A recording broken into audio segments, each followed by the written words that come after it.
আজ ১ মাস হয়ে গেল রিফাতের মা নেই। এই ১ মাসে এমন কোনো দিন নেই যেদিন রিফাত তার মায়ের কবরের পাশে এসে কাঁদেনি। তার বাবা চাকুরি করে, তাই বাবাকে খুব একটা কাছে পায় না রিফাত। একমাত্র তার মাকে খুব ভালোবাসতো ছোট্ট রিফাত।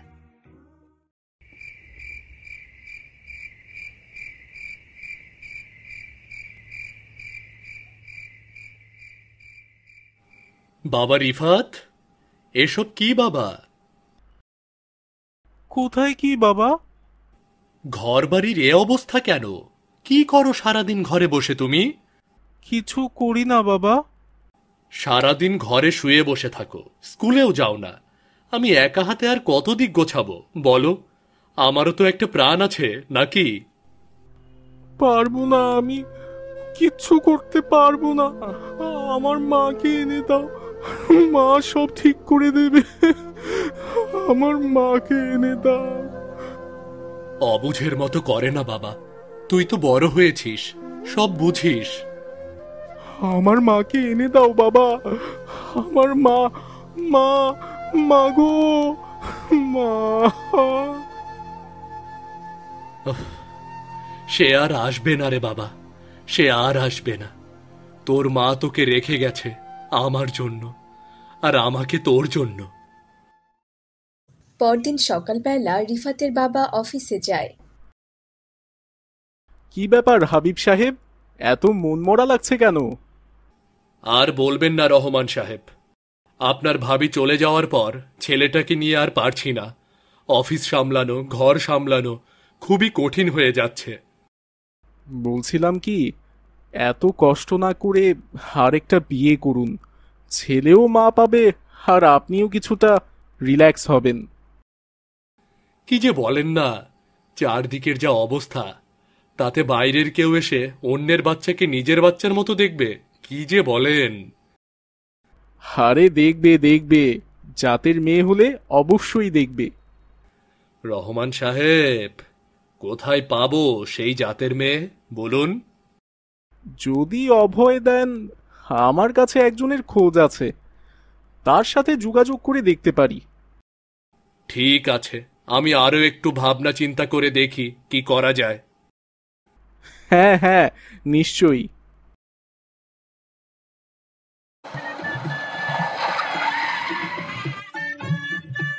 ৩ মাস অনেক ভাবনা চিন্তা করার পর অবশেষে হাবিব খুব সাদামাটা ভাবেই দ্বিতীয় বিয়ে করে বউ নিয়ে তার বাড়িতে আসে।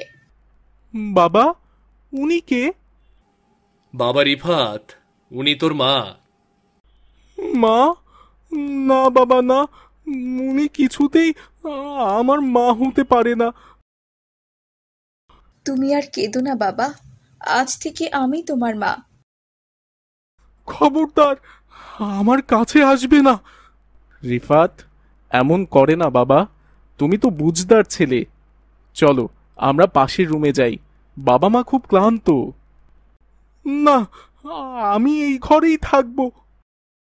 আরে থাকুক না, সমস্যা নেই, আমি না হয় এই সোফায়। সে কি করে হয়? আপনি কোনো চিন্তা করবেন না, ছোট মানুষ, ধীরে ধীরে সব ঠিক হয়ে যাবে। ঠিক আছে, যা ভালো মনে করো। আমার এই সংসার আর আমার ছেলেকে তোমার হাতে তুলে দিলাম। দোয়া করবেন আমি যেন আপনাদের আগলে রাখতে পারি।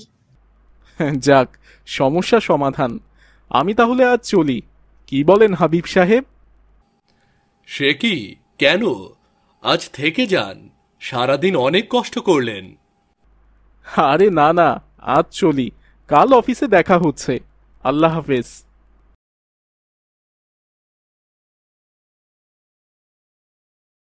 এভাবেই কিছুদিন রিফাতের সৎমা রিফাতের সাথে খুব ভালো ব্যবহার করে, অনেক আদর যত্ন করে ছোট্ট রিফাতকে।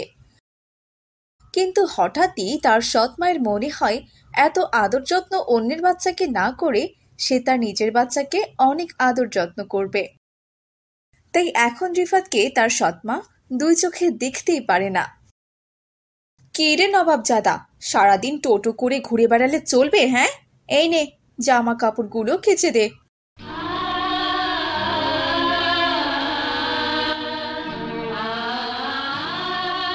কি, তুমি আমায় তুই তোকারি করছো কেন? তুই তুকারি করবো না তো কি তোকে বাজান বলে ডাকবো শুনি? এই তাহলে তোমার আসল চেহারা? দাঁড়াও, আমি বাবাকে বলছি। শোন, এইসব কথা যদি তুই তোর বাবাকে বলিস না, তাহলে তোকে আজকে মেরেই ফেলবো। খাবারে বিষ দিয়ে তোকে মেরে ফেলবো। এখন যা, জামা কাপড়গুলো ভালো করে কেচে নিয়ে আয়। আমি আমি জামা কাপড় কাচবো? তো আমি কাচবো নাকি? তোদের বাপ ছেলের এই নোংরা কাপড় চোপড় কেচে আমি আমার গা ব্যথা করবো নাকি শুনি? আমি পারবো না, লন্ড্রিতে দাও। লন্ড্রির টাকা কি গাছে ধরে? 2 পয়সা রোজগার তো করতে পারিস না। ফুটানি আবার দেখো 100-ই 100। যা, একটু গতর খাটা। অবশেষে সৎ মায়ের হুমকিতে বাধ্য হয়ে রিফাত জামা কাপড় কাচতে বসে। রাতের বেলা রিফাতের বাবা বাসায় ফেরার পর তারা স্বামী স্ত্রী কথা বলছিল। বলছিলাম কি, শোনো না, আসলে আমাদের একটা বাচ্চা হলে কেমন হয় বলো তো? মানে কি? মানে তোমার আর আমার। কেন? রিফাত আছে তো, আবার বাচ্চার কি দরকার? তা তো আছেই, কিন্তু তাই বলে আমার একটা সন্তান থাকবে না? ধুর, এই বয়সে!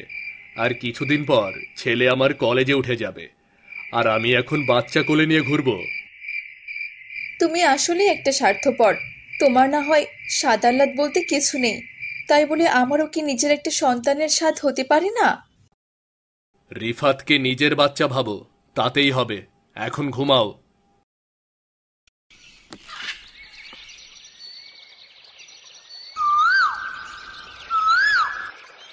ছেলের জন্য একদম খুব দরদ, হ্যাঁ? আর আমার কথার কোনো দাম নেই এই বাড়িতে। গাধার খাটনি খাটতে এনেছে আমাকে এখানে। এই তেল তো আমি বের করবই।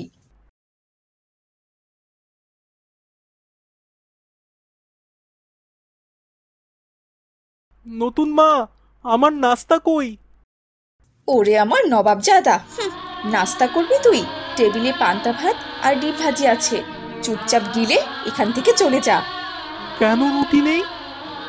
ওলে বাবা, উনি এখন রুটি খাবেন কেন? তুই কি অফিসে যাবি? হ্যাঁ, কেন? রুটি খেতে হলে অফিসে যাওয়া লাগবে কেন? হ্যাঁ রে নবাবজাদা, হ্যাঁ। বাজারের জিনিসপত্রের যা দাম তুই জানিস সেগুলো? হ্যাঁ, বসে বসে শুধু গিললে হবে? সামান্য রুটির জন্য এত কথা? যাও, খাবই না। রাতের বেলা রিফাতের বাবা খেতে বসেছে। রিফাত কোথায়? শোনো, তোমার ছেলেকে তুমি সামলাও। কেন? কি করেছে ও? ঠিক মতো স্কুলে যায় না বলে একটুখানি বকেছিলাম, আর সে জেদ করে গ্লাস প্লেট সব ভেঙে বাড়ি থেকে বেরিয়ে গেছে। কি? ওর এত অধপতন হয়েছে? আসুক আজকে, আসুক। পরের দিন বিকেলবেলা স্কুল থেকে পরীক্ষার রেজাল্ট শিট হাতে নিয়ে বাড়ি ফিরছে রিফাত। এই দাঁড়া, হাতে এটা কি তোর? মার্কশিট। কই দেখি। না, তোমার দেখার দরকার নেই। অসভ্য ছেলে কোথাকার, দে দেখি।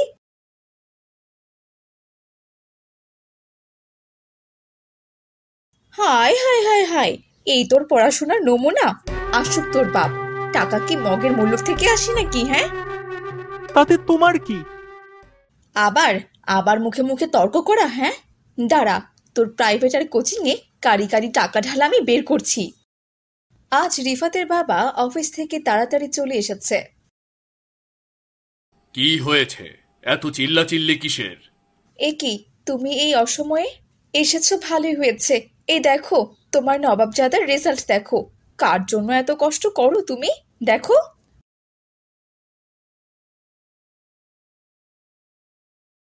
ছি, ছি, 4 সাবজেক্টে ফেল! এই হারামজাদা, এই জন্য তোকে পড়াশোনা করাই আমি। আজ থেকে তোর খাওয়া দাওয়া বন্ধ। যা আমার বাসা থেকে, বের হ আমার বাসা থেকে বলছি।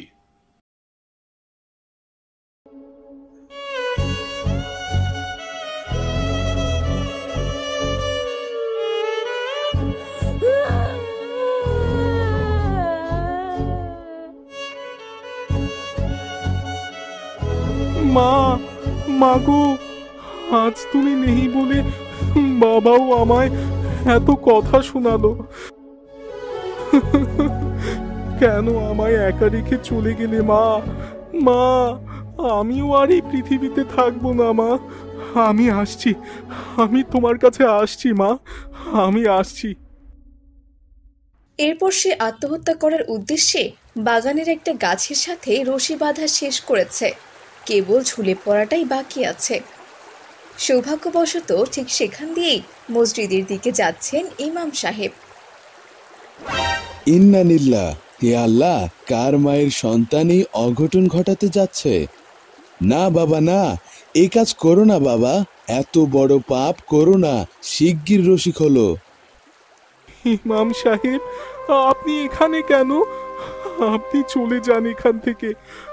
আমি আর বাঁচতে চাই না, আমি আর বাঁচতে চাই না।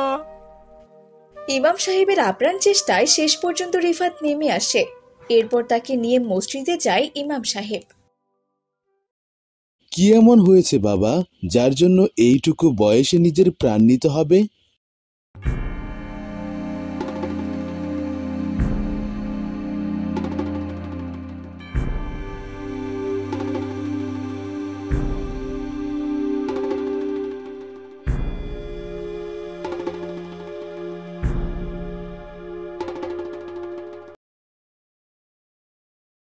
সবই বুঝলাম বাবা, কিন্তু শোনো, হাদিসে এসেছে একবার রাসূলুল্লাহ সাল্লাল্লাহু আলাইহি ওয়াসাল্লামের এক সাহাবী আহত হয়ে খুবই যন্ত্রণায় ভুগছিল।